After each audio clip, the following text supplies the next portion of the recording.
Bismillahirrahmanirrahim. Assalamualaikum warahmatullahi wabarakatuh.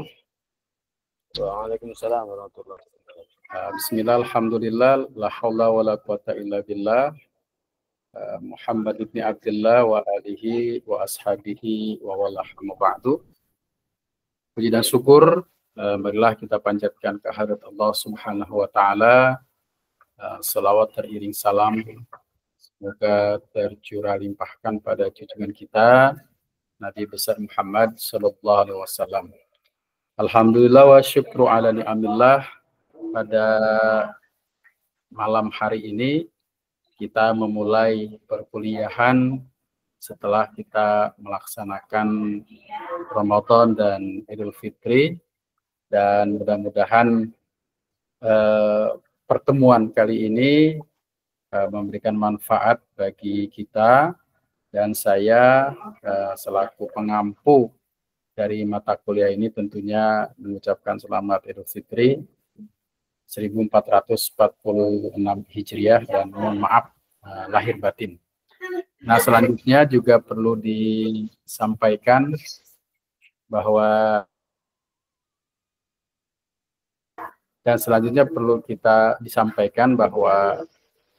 setelah ada diskusi dengan Pak Ketua ya, bahwa pertemuan ini kita dianggap sebagai sebuah pertemuan yang ke-16 ya, atau pertemuan terakhir, walaupun kalau kita lihat dari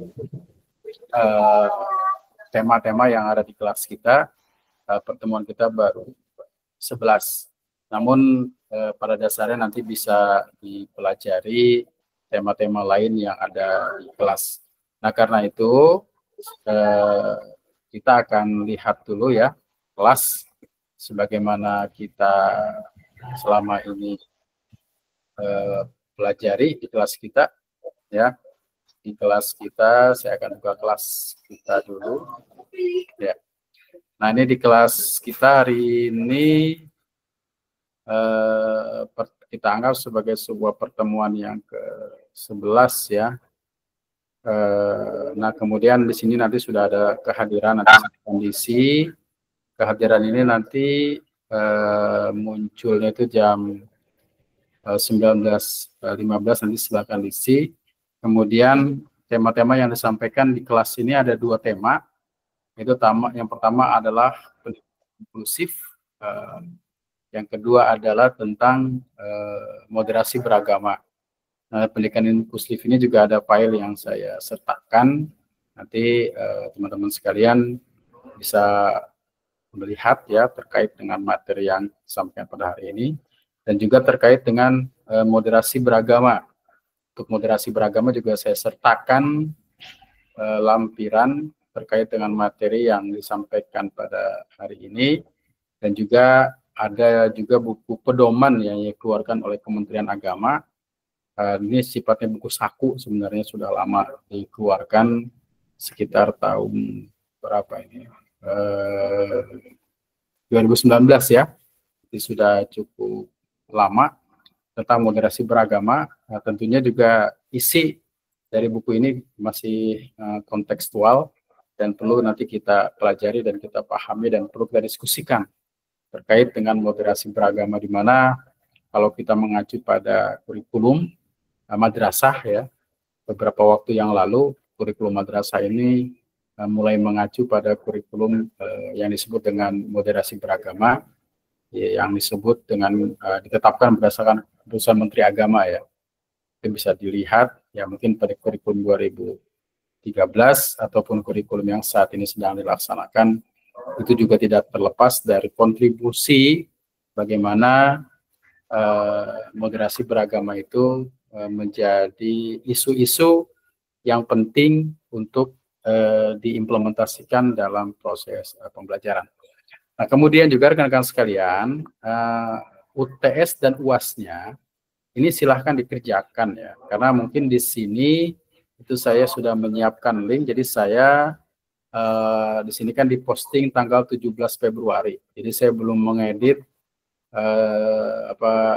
tenggatnya, waktunya. Nanti saya atur di sini tenggatnya sekarang bulan April ya. Bulan April nanti saya kasih tenggat mungkin tanggal 30 April saja ya. Saya kasih tenggat pada tanggal 30 April ini nanti ya waktunya jam 23.59. Nah, nanti silakan diisi dan ini sekaligus tugas UTS dan UAS. Nah, sini dari apa namanya yang kelas kita ini ya silakan nanti dicek di sini, diklik ya.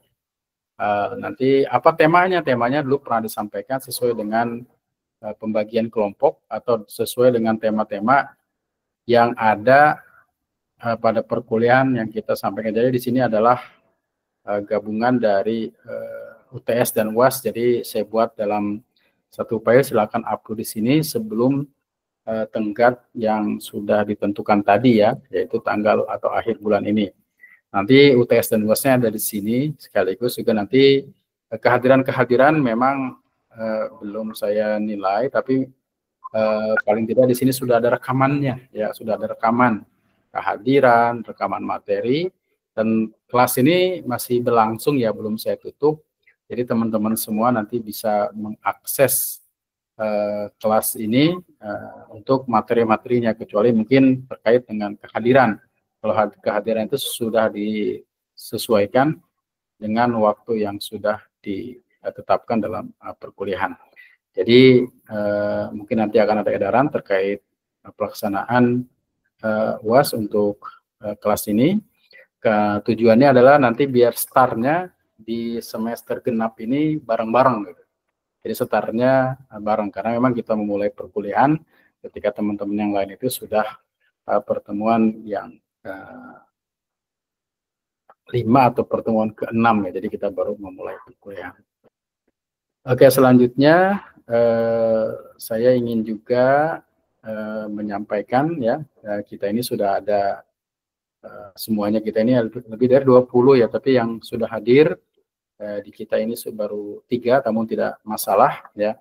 Apa mungkin di sini sudah siap yang mau mempresentasikan? Sudah siap? Belum ada. Jadi kalau terkait dengan materi atau tugas yang apa sih saya kebagian apa gitu, nah itu silahkan saja cari di tema-tema atau di kelas-kelas itu terkait dengan kelompok atau bahasan apa, sehingga rencana saya sebenarnya ingin dijadikan sebuah buku chapter ya, tapi mungkin di situ sudah ada aturan-aturan, ketentuan-ketentuan tugas bagaimana teman-teman semua untuk bisa mengupload sesuai dengan template yang sudah diberikan. Nah, menurut sekalian terkait dengan tema hari ini ya, yang akan kita bahas, yang pertama adalah terkait dengan pendidikan inklusif. Nah, ini pendidikan inklusif. Nah, pendidikan inklusif, jadi hari ini ada 2 materi. Jadi saya menyampaikan 2 materi tersebut ya, secara mungkin secara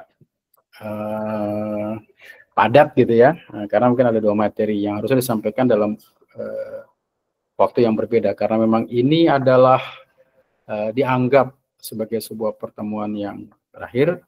Selebihnya nanti UAS, maka saya akan menyampaikan paling tidak 2 materi ini. Yang pertama adalah terkait dengan pendidikan inklusif. Nah, isu-isu pendidikan inklusif pada saat ini sebenarnya sudah menjadi sebuah isu yang sangat menarik ya, karena memang pada dasarnya bahwa semua orang itu berhak untuk mendapatkan sebuah pendidikan yang layak. Semua orang berhak untuk mendapatkan sebuah pendidikan yang layak. Nah, kemudian pendidikan inklusif itu adalah pendidikan yang menjamin akses ya setara bagi semua siswa. Jadi siswa ini kan memiliki latar belakang yang berbeda ya, berbeda dari keluarga, berbeda dari kemampuan, berbeda juga dari kondisi sosial. Nah, kemudian pendidikan inklusif itu memberikan akses ya kepada mereka yang memiliki keterbatasan-keterbatasan untuk bisa bersama-sama melakukan aktivitas pembelajaran dalam ruang lingkup lembaga atau pendidikan yang sesuai dengan kelompoknya masing-masing. Nah, tentunya pendidikan inklusif ini juga didasarkan pada nilai-nilai Islam yang di dalamnya mengandung unsur-unsur atau prinsip-prinsip kesetaraan, prinsip-prinsip keadilan, atau prinsip-prinsip kasih sayang. Prinsip-prinsip kesetaraan atau musawah, adil atau adlun atau adil keadilan, dan juga kasih sayang. Nah, artinya seseorang itu sudah diciptakan oleh Allah Subhanahu wa taala memiliki kecerdasan yang berbeda. Maka kalau kita belajar tentang kecerdasan, ada teori Gartner ya, ada multiple intelligence, kecerdasan yang berbeda. Ada musical, ada sosial, ada matematik dan lain segala macamnya. Dan semua orang itu punya kecerdasan. Nah, karena seseorang punya kecerdasan, tentunya siapapun orang itu pasti memiliki kelebihan dan kekurangan. Karena itu kita juga di awal-awal perkuliahan itu sudah memasuki bagaimana kita harus merespon siswa yang memiliki kecerdasan yang beragam. Nah, kemudian yang pertama terkait dengan pendidikan inklusif, ya kalau inklusif itu kan bisa juga terbuka ya. Misalkan meretas inklusif itu terbuka, eksklusif itu tertutup. Kalau inklusif itu bermakna semua. Artinya semua orang memiliki kelayakan untuk mendapatkan pendidikan. Nah, kemudian kalau kita lihat dalam Al-Quran itu jelas sekali ya, surah Al-Hujurat. Ini memang Quran surah Al-Hujurat ini dalam Al-Quran itu sangat relevan ya kalau kita membahas tentang pendidikan multikultural, pendidikan moderasi beragama, kemudian juga termasuk pendidikan inklusif ya, bahwa manusia ini memiliki kesetaraan, satu sama lain memiliki kelebihan, satu sama lain memiliki kekurangan, tapi semua orang pada intinya di mata Allah adalah sama, Pak. So di hadapan Allah adalah sama, tapi yang membedakan adalah inna akramakum indallahi atqakum, ketakwaannya ya pada Allah Subhanahu wa taala. Nah, karena itu pada dasarnya Islam juga memberikan isyarat pada kita sebenarnya untuk memberikan ruang-ruang yang setara bagi orang-orang yang memiliki keterbatasan atau memiliki kebutuhan khusus. Nah, kemudian juga ada kaitannya dengan la ikraha fiddin. Artinya bahwa kita juga harus memiliki pemahaman untuk menghargai keragaman budaya, termasuk juga dalam hal keragaman beragama atau keyakinan. Nah, dalam ruang lingkup kesamaan ya, artinya menghargai perbedaan, tapi menghargai bahwa kita sebagai manusia. Nah, kemudian juga bahwa pendidikan itu misalkan perintah membaca, itu kan dalam Quran surah Al-Alaq jelas sekali. Islam itu mengajarkan kita untuk membaca, dan membaca ini sebagai dasar pendidikan universal ya. Jadi pendidikan itu bersifat universal. Universal itu meliputi semua orang. Yang diperintahkan adalah manusia untuk membaca, siapapun orangnya. Kalau ingin pandai, ingin baik, bisa baca secara literasi atau numerasi, atau juga membaca secara konsep, memiliki akal, pikiran untuk menyelesaikan sebuah permasalahan. Itu juga bagian dari membaca. Kemudian Al-Quran juga mengisyaratkan bahwa mempertanyakan bahkan ya, hal yastawil ladzina amanu hal yastawil ladzina la ya'lamuna wal ladzina la ya'lamun. Apakah sama orang yang bertahu dan orang yang tidak tahu? Tentu jawabannya tidak sama. Dan orang-orang yang berilmu itu memiliki derajat yang tinggi. Yarfa'illahu alladzina amanu minkum wal ladzina utul ilma darajat. Nah, ini semua merupakan spirit dari Al-Quran, ya, kitab suci kita, bahwa pendidikan itu memiliki akses untuk semua.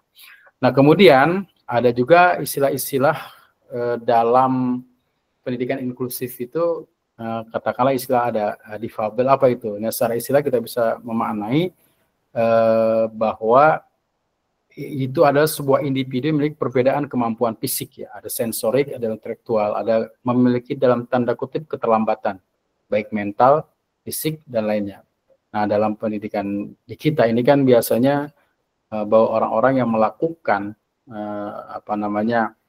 melakukan pendidikan tersebut itu tidak boleh ditolak ya. Artinya ketika ada seorang yang memiliki keterbatasan untuk bisa masuk dalam sebuah lembaga pendidikan, itu harus diterima. Cuma yang menjadi problem adalah bahwa sekolah-sekolah kita atau madrasah-madrasah kita ini dianggap belum ramah ya terhadap orang-orang tersebut. Nah, karena itu maka ini juga bukan hanya kewajiban kita, tapi juga kewajiban pemerintah, bagaimana ketika ada kebijakan untuk memberikan ruang bagi orang-orang tersebut, ya juga ada fasilitas yang diberikan, ya sehingga orang-orang yang memiliki keterbatasan itu pada dasarnya juga memiliki kecerdasan, memiliki hak yang sama untuk melakukan suatu proses pendidikan. Nah, kemudian juga banyak kisah-kisah yang terjadi. Kemudian juga dalam pendidikan itu ada kesetaraan gender. Nah, ini juga penting ya, bahwa Islam itu sangat mewajibkan untuk melaksanakan proses pembelajaran, dan kewajiban untuk melaksanakan proses pembelajaran itu baik laki-laki dan perempuan. Jadi laki-laki dan perempuan memiliki hak yang sama untuk melaksanakan proses pembelajaran ya, sehingga secara fisikly memang berbeda, tetapi untuk kewajiban adalah sama. Kemudian juga melakukan kebaikan-kebaikan. Nah, kemudian dalam pendidikan inklusif itu ada prinsip yang harus kita tekankan ya, ketika kita punya lembaga pendidikan ya, ada orang-orang yang memiliki keterlambatan dalam tanda kutip baik mental maupun fisik ya, maka kita punya kewenangan untuk memfasilitasi orang tersebut. Ini kan sangat erat dengan kebijakan pemerintah ya untuk memfasilitasi. Cuma terkadang kitanya minim fasilitas. Pertama, tenaga ahli yang terkait dengan orang tersebut ya, untuk mengatasi orang tersebut kita tidak memiliki. Artinya banyak yang harus kita benahi untuk melaksanakan kegiatan-kegiatan tersebut. Biasanya kita juga merekomendasikan untuk anak tersebut misalkan dimasukkan atau didiskusikan ya dengan keluarga agar bisa di sekolah yang sesuai dengan karakternya, karena kita kadang-kadang suka menyerah atau tidak mampu. Nah, pada dasarnya sebenarnya kita juga punya kewenangan ya untuk bisa menerima dan mengarahkan anak tersebut, karena memang memiliki keterbatasan, dan keterbatasan itulah kemudian yang menjadi kendala sehingga kita bisa mengarahkan anak tersebut. Dan kemudian juga secara aturan ya, bahwa kita ini kalau tidak memiliki kemampuan untuk mengklasifikasikan anak berdasarkan kejiwaannya, ya kita jangan pernah menyampaikan kepada orang tua itu bahwa anak A, si A, si B itu ya dalam peserta didik itu memiliki keterbatasan itu. Karena pertama ada ketersinggungan dari orang tua, yang keduanya kita tidak memiliki kapasitas keilmuan. Nah, karena itu kalau ada anak yang memiliki ABK ya, anak kebutuhan khusus ya, dia kebutuhannya apa ya, sarankan saja untuk melakukan hal-hal yang terkait dengan tindakan-tindakan dilakukan oleh para ahlinya. Biasanya memang ada khusus pendidikan inklusif ya, orang-orang yang menangani anak-anak yang memiliki berkebutuhan khusus. Nah, kemudian juga terkait dengan hal tersebut, bahwa pendidikan inklusif itu adalah bukan sekedar tren modern ya, tapi bagian dari visi. Jadi Islam itu sangat memperhatikan pendidikan semua, termasuk pendidikan inklusif. Nah, bagian dalam Quran itu ada surah ya, abasa wa tawalla ya, ketika ada orang yang tidak mampu melihat, kemudian Rasulullah kurang respon gitu ya, maka Rasulullah ditegur. Artinya ini memberikan juga teguran kepada kita semua untuk memiliki kesempatan yang sama kepada orang-orang yang memiliki kebutuhan khusus. Nah, karena itu nilai-nilai Al-Quran ini sangat cocok sesuai dengan pendidikan modern. Ya, kemudian akan juga menciptakan pendidikan yang manusiawi dan bermartabat. Nah, jadi pendidikan-pendidikan inklusif dalam tema-tema berdasarkan perspektif Al-Quran dan Hadis ini sangat cocok ya, artinya Islam sangat mengutamakan proses-proses pembelajaran yang di dalamnya ada unsur kesamaan, keadilan, dan kasih sayang. Itu jadi satu hal-hal yang harus kita perhatikan. Nah, yang kedua adalah terkait dengan pendidikan moderasi beragama ya. Yang kedua, karena ini tema saya sampaikan lagi bahwa karena ini memang pertemuan dianggap sebagai pertemuan terakhir, jadi saya juga menyampaikan tema yang kedua tentang moderasi beragama. Nah, pendidikan tentang moderasi beragama itu apa sebenarnya? Paling tidak moderasi beragama ini sudah bukan menjadi barang asing ya bagi kita. Nah, karena moderasi beragama itu sudah menjadi isu nasional, terutama di Kementerian Agama. Kenapa ini menjadi isu nasional? Karena diawali pada sebuah kenyataan ya, pada sebuah fakta 5 atau tahun yang lalu ya, bahwa banyak isu-isu yang terkait dengan ekstremis ya atau terorisme, nah, di mana memiliki pandangan yang dalam tanda kutip berbeda ya, pandangan yang berbeda dalam memahami keyakinannya. Nah, karena itu Kementerian Agama sangat concern, bahkan isu-isu moderasi beragama ini bukan hanya masuk di sekolah-sekolah, di madrasah-madrasah, tapi juga di perguruan tinggi. Bahkan di setiap perguruan tinggi itu mendirikan sebuah lembaga, seperti misalkan di UIN Bandung itu ada lembaga yang khusus untuk hal-hal yang terkait dengan moderasi beragama. Bahkan juga sangat pentingnya itu Kementerian Agama membuat kurikulum ya yang disebut dengan kurikulum moderasi beragama, di mana paling tidak dalam kurikulum ini bagaimana kita memiliki konsep bahwa Islam itu adalah rahmatan lil alamin. Nah, moderasi beragama itu disebut juga dengan wasatiyah secara filosofis ya, atau secara perspektif para ulama, yaitu kita bisa menelusuri cukup jauh ya tentang wasatiyah ini.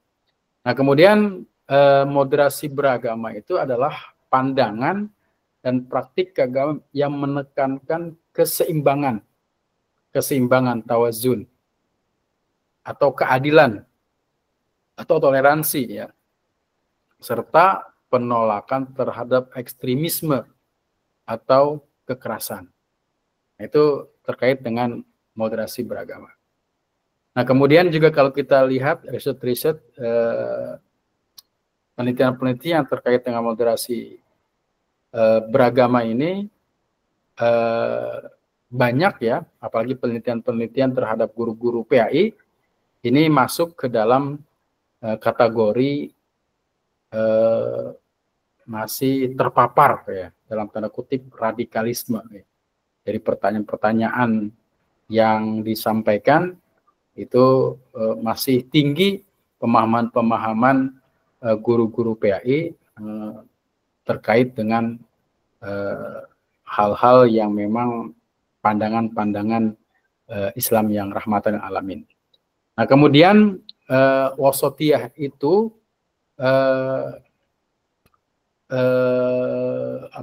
sebagai juga umat yang diajarkan dalam Islam ya, kemudian menjunjung tinggi prinsip-prinsip yang tidak berlebihan, kemudian juga menghargai keragaman. Ini sekali lagi kalau terkait dengan pendidikan multikultural, pendidikan moderasi beragama, dan pendidikan lainnya, itu juga sangat erat kaitannya ini dengan Quran surah Al-Hujurat surah ke-49 ayat 13 ya.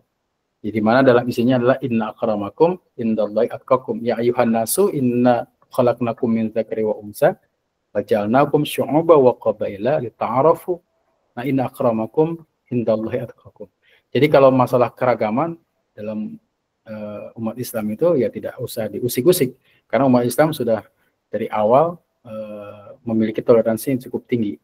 Karena umat Islam itu meyakini betul bahwa kemuliaan seseorang adalah terletak dari ketakwaannya kepada Allah Subhanahu, bukan dari keragaman dan perbedaannya. Nah, kemudian juga ada prinsip yang pertama keseimbangan. Ya, ini juga dalam banyak literatur dalam Al-Quran keseimbangan. Nah, kemudian juga ada penolakan terhadap ekstremis. Apa itu ekstremis? Ekstremis itu adalah sebuah paham keagamaan yang berlebih ya, atau paham-paham yang menyatakan orang yang berbeda dengan dirinya sebagai dalam tanda kutip orang kafir gitu ya, kafir misalkan. Nah, jadi padahal dalam Al-Quran sendiri kita sangat dilarang untuk memanggil seorang sama muslim dengan sebutan kafir.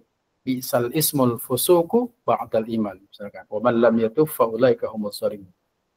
Seburuk-buruknya panggilan adalah panggilan setelah iman.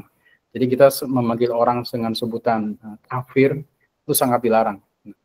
Wa man lam yatub fa ulaika humus shalimun. Bahkan kita tergolong orang yang zalim kalau kita tidak tobat kepada Allah Subhanahu wa taala. Nah, artinya memang agama Islam itu adalah agama yang rahmatan alamin, wasatiyah ya. Kemudian juga ada menghargai keragaman. Nah, tadi sudah disebutkan ayat-ayatnya. Ya, keragaman budaya. Sebenarnya Quran Hujurat surah ke-49 ayat 13 atau Quran surah Kafirun ya. Kita diminta untuk bertoleransi, tapi toleransi kita toleransi yang tegas ya. Artinya selama kita saling menghargai ya silahkan. Tapi kalau sudah masuk wilayah akidah itu sesuatu yang tidak boleh. Maka kemudian yang dalam ajaran Islam itu ya dasar lakum dinukum waliyadin, bagimu agamaku, agamamu bagiku, agamaku, lakum dinukum waliyadin. Jadi selama perbedaan sebagai manusia itu sangat dihargai. Perbedaan terhadap ketuhanan pun dihargai selama tidak mengganggu ya. Nah, kemudian banyak sekali hal-hal yang terjadi di masyarakat itu memang munculnya karena pemaksaan-pemaksaan ya.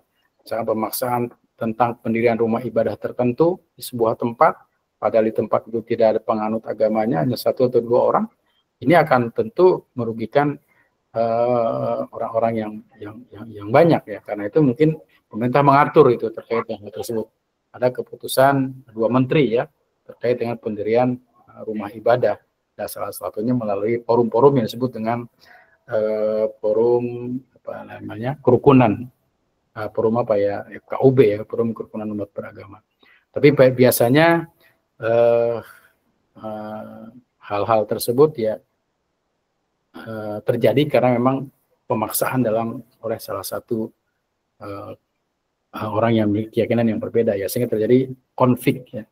Nah, kemudian hadis tentang moderasi beragama juga cukup banyak, dan kemudian juga terkait dengan moderasi beragama ya, kita memahami ada prinsip-prinsip tentang keseimbangan, menghindari dikotomi atau sesuatu yang bertentangan antara ilmu, agama dan umum misalkan wasatiyah, keseimbangan ya. Islam rahmatan lil alamin itu kan memberikan makna bahwa Islam itu memberikan manfaat rahmat bagi semua, bukan hanya untuk manusia, makhluk-makhluk selain manusia pun dapat menerima manfaat dengan adanya Islam. Kemudian ada toleransi ya, ada toleransi, ada keadilan, ada juga hikmah kebijaksanaan. Nah, kemudian terkait dengan pendidikan moderasi ini juga kita bisa melihat ya dari misalkan yang bukunya yang saya sertakan itu ya, mungkin bisa dilihat ya terkait dengan moderasi beragama ini. Nah, ini silakan, ini juga penting ya bagi kita untuk memahami tentang moderasi beragama dalam perspektif Kementerian Agama.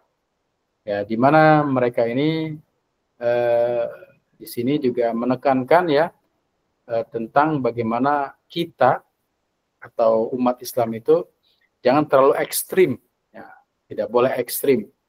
Ya, kemudian juga jangan terlalu memahami agama secara letterlek, apa adanya, ya, tanpa memahami pandangan-pandangan dari para ulama ya.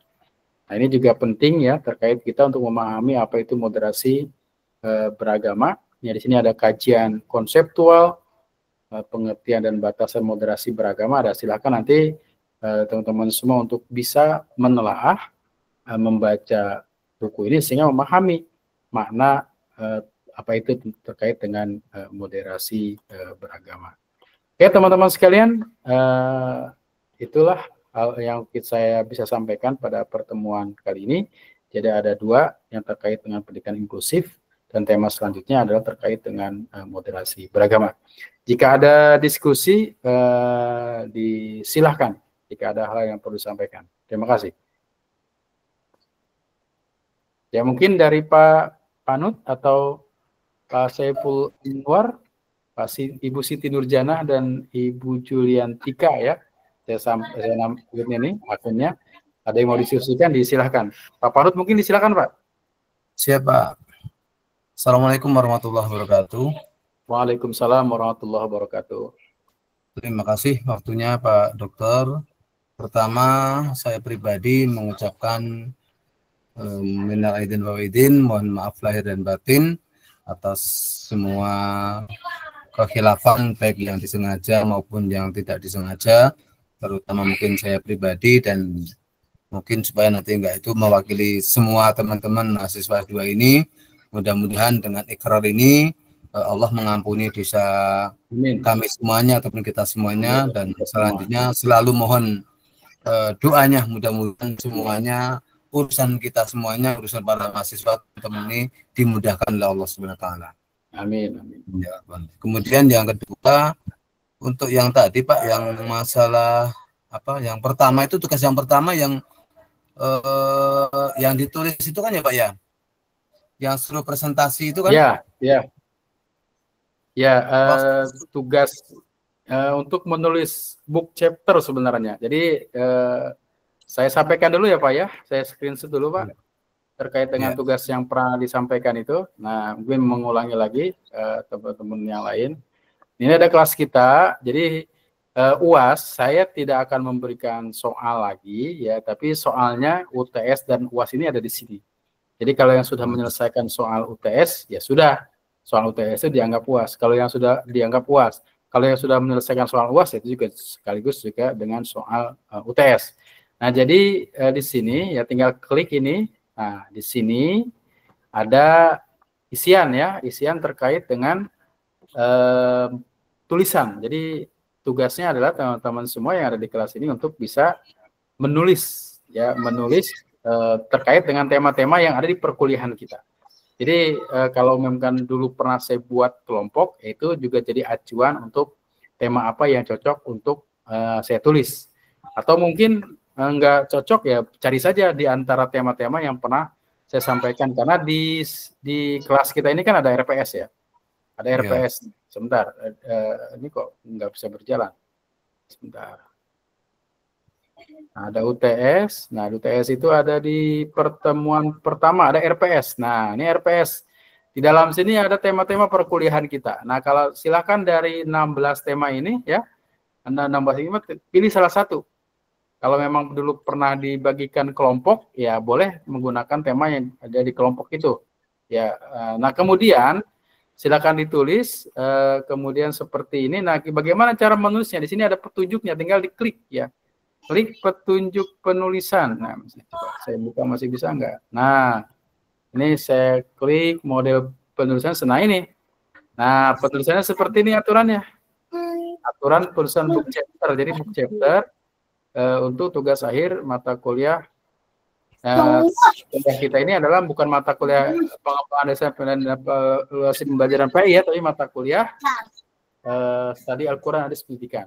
Tapi tetap sama, pertama juga seperti ini, pendahuluan, kemudian landasan teori, permasalahan, pembahasan, kesimpulan. Itu isi teksnya. Penggunaan gambar silahkan. Nah, kemudian kita menggunakan apa style. Nah, ini kalau menggunakan Mendeley atau Zotero, ya tinggal ataupun menggunakan Miss Word itu yang biasa, tinggal cari saja referensinya apa style lah gitu. Nah, atau mungkin aturan-aturan ini yang kan ya, yang dilihat ya. Jadi caranya ini. Nah, kalau memang sudah selesai, nanti klik nama mahasiswa, nama mata kuliah, tulis NIM-nya, kelas kita ini kelas berapa nih? Kelas 21 ya? 1 A2 ya? 1B2. Nah, 1B2 ya? Iya. Nah, nanti klik ini 1B2. Nah, kemudian nanti tinggal upload. Uploadnya ini boleh apa? Boleh dokumen, boleh screenshot, tambahkan juga PDF ya. Nanti silakan upload di sini. Nah, kalau sudah diupload berarti tugasnya dianggap sudah selesai. Nah, itu tugasnya ya yang ada di kelas kita UTS dan UAS ini. Nah, mungkin ada lagi Pak Panut yang mau disampaikan? Nah, itu kayaknya harus mempelajari contohnya tadi itu. Ya. Kebetulan belum sempat buka juga Pak masalahnya. Ya, pokoknya gini aja ya. Yang penting saya tidak harus menuntut sama persis dengan petunjuk, tapi paling tidak petunjuk itu saya jadikan referensi. Yang penting teman-teman dari kelas ini mengerjakan saja, ya, mengerjakan saja sesuai dengan judulnya itu. Nanti sesuai dengan judul dan sesuai dengan petunjuk. Tapi ketika mengalami kesulitan,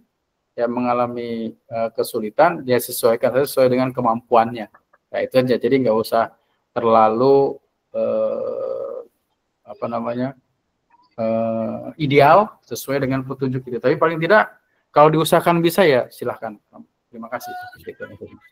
Itu mungkin Pak. Jadi jangan terlalu dipikirin ya. Kalau dipikirin nggak susah tapi dikerjain. Kalau dikerjakan nanti pada saatnya sudah selesai.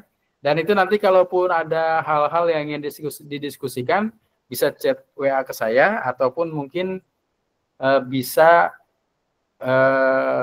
di forum kelas. Nah, forum kelas. Tapi kadang-kadang kalau di forum kelas itu memang tidak bisa dilihat seperti di HP, di WA, apalagi di email. Email kadang-kadang kita lihat.